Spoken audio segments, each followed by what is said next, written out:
Baik, bismillahirrahmanirrahim.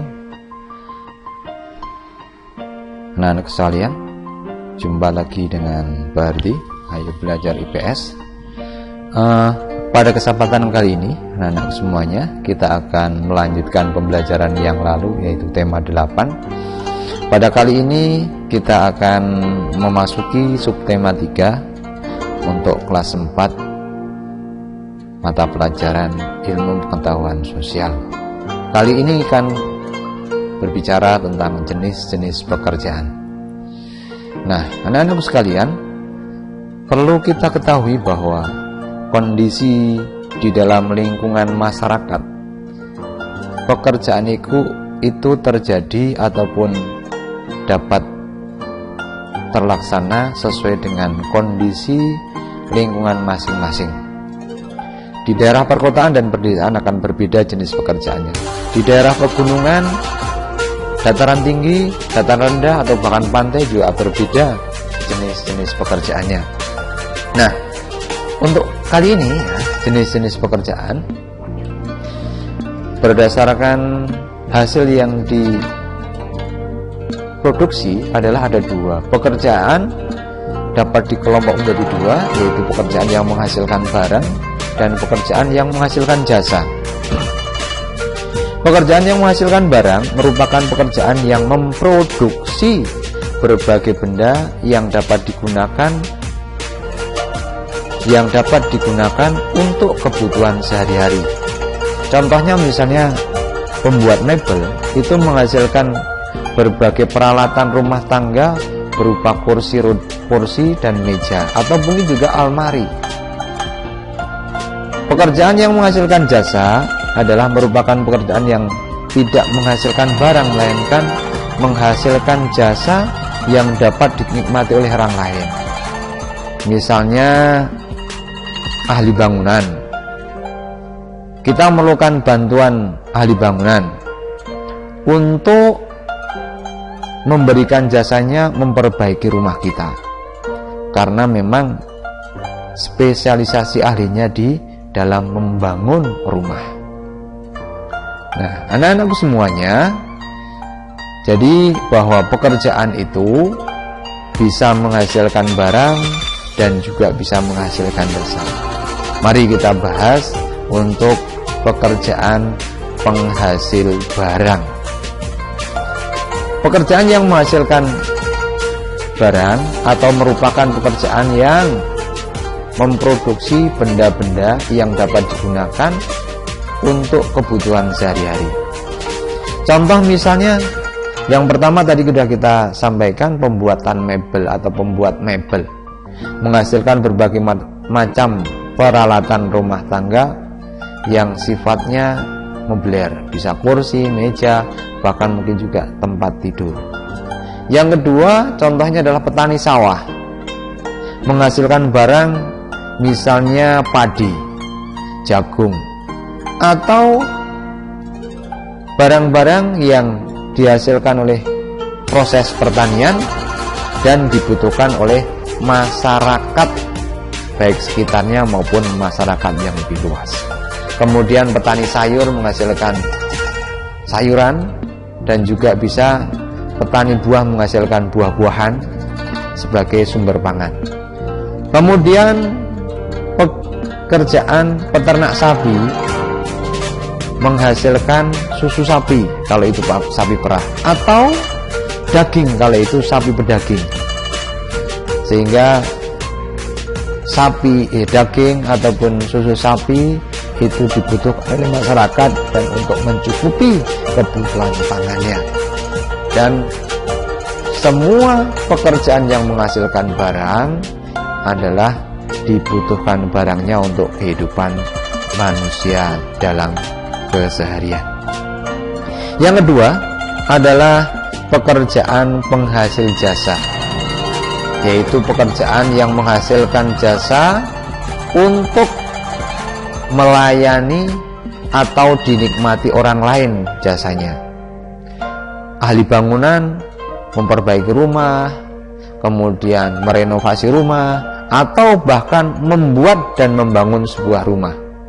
Dokter kita memerlukan dokter dalam pengobatan atau permasalahan-permasalahan kesehatan di masyarakat, sehingga ketika ada orang sakit, orang membutuhkan obat, kita pergi ke dokter, karena dokterlah yang bisa memberikan jasa kebutuhan tentang kesehatan kita. Kemudian hal yang sangat sepele tapi itu sangat diperlukan adalah contohnya penyapu jalan. Kita memerlukan penyapu jalan agar keberadaan lingkungan menjadi bersih, terbebas dari sampah, sehingga apa? Lingkungan menjadi lebih nyaman dipandang dan terbebas dari sumber berbagai macam penyakit. Nah, begitu anak-anak sekalian, pekerjaan penghasil jasa. Nah, di dalam corak kegiatan ekonomi di sekitar kita, ya, manusia melakukan kegiatan ekonomi untuk memenuhi kebutuhan sehari-hari. Setiap kegiatan ekonomi memunculkan keragaman mata pencarian atau pekerjaan. Mata pencarian disesuaikan dengan corak kehidupan masyarakat sekitarnya. Contohnya, masyarakat sekitar tempat pariwisata memiliki corak kegiatan ekonomi, produksi, dan distribusi. Produksi menghasilkan barang-barang cendera mata yang bisa dijual, dan distribusi bisa disalurkan ke tempat yang lainnya atau bahkan dijual sendiri oleh produsennya kepada konsumen. Maka pada kesempatan kali ini, contoh yang lainnya adalah misalnya masyarakat di sekitar tempat pariwisata memiliki corak seperti contohnya adalah penjaga tiket, juru parkir, pemandu wisata, pedagang makanan atau cendera mata, juru foto keliling, petugas keamanan. Dan juga kalau masyarakat di dataran tinggi, kegiatan ekonominya bercorak produksi. Contohnya petani sayur, petani buah, pekebun, mungkin pekebun teh, atau pekebun kopi, atau pekebun coklat, bahkan peternakan sapi. Peternak sapi bisa menghasilkan berbagai macam produksi air susu dan sebagainya. Itu corak di daerah pegunungan. Nah, anak-anak sekalian, berarti apa? Memang setiap lingkungan yang mempunyai corak tertentu, maka kegiatan ekonominya juga memiliki corak-corak yang sesuai dengan lingkungan sekitarnya. Nah, ini corak kegiatan ekonomi di lingkungan sekitar, yaitu berkaitan di kota. Di kota, kegiatan ekonomi bercorak konsumsi dan distribusi. Contohnya tukang pos,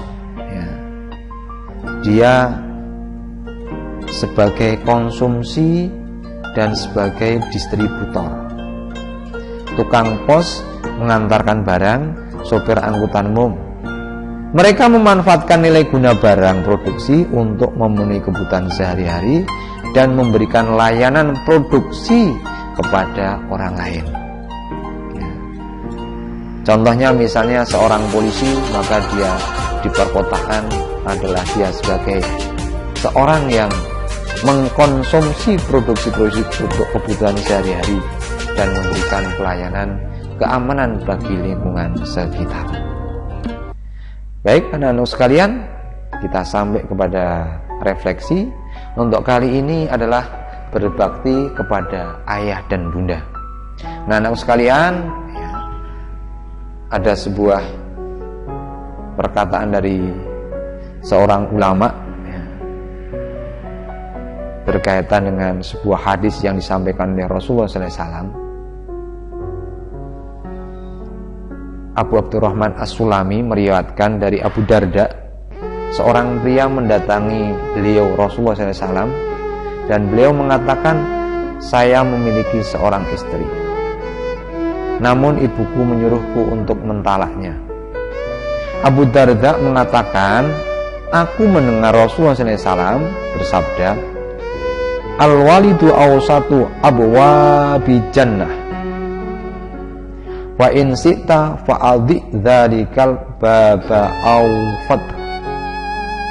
Orang tua merupakan pintu surga paling pertengahan. Jika engkau mampu, maka tetapilah dan jagalah pintu tersebut. Maknanya bahwa menjaga pintu ini sebagai seorang anak adalah untuk berbakti kepada ayah dan ibundanya, menuruti segala perintahnya selama tidak melanggar hal-hal yang baik, mendengarkan nasihat-nasihatnya, dan tidak boleh membantah walaupun dengan kalimat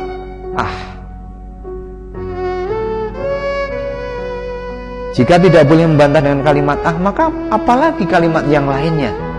Maka sopan di dalam berkata kepada ayah bunda, sopan di dalam bertingkah laku dalam kehidupan sehari-hari, dan tidak pernah membantah mereka.